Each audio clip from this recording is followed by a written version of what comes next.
Arlene, ano yung opinyon ng mga senador sa bangayan ng First Lady at Vice Presidente?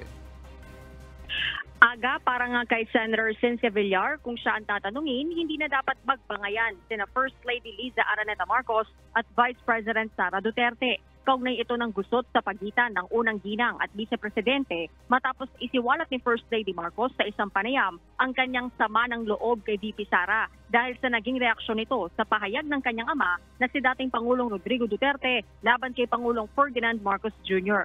Punto ni Senator Villar, kung siya anya ang asawa ng Pangulo, pagtutuunan na lamang niya ng pansin ang paggawa ng mga programa para maging matagumpay ang presidente sa kanyang pamumuno. Politika yun eh. O, tayo naman kung ano lang ang tama yun. Kung ako ang asawa ng presidente, I will do everything para maging successful yung aking asawa. O, hindi na ako makikipag-away. Huwag na mag-away. Gumawa na lang ng mga project na makakatulong sa tao para mahalin ng mga tao lalo yung ating presidente. Aga dagdag ng senadora, posibleng nagalit lang si dating Pangulong Duterte dahil sa mga ipinupukol sa kanyang anak, kaya anya ito nagiging defensive sa kanyang mga pahayag bilang isang ama.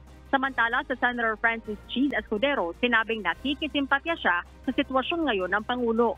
Ngunit kasama niya ito sa burden of leadership o bigat ng pamumuno na kailangan niyang harapin habang isinasaisip ang interes ng bansa at mamamayang Pilipino. Gayunman, kumpiyansa ang mambabatas na malalampasan ito ni Pangulong Marcos Jr. basta't paninindigan nito ang kanyang mga prinsipyo. Aga, sinubukan naman ng ilang miyembro ng media na mahinga ng pahayag si Senator Ivy Marcos, ngunit tumanggi na itong magkomento. At yun muna ang update, balik sa'yo Aga. Maraming salamat, Arlene Delgado.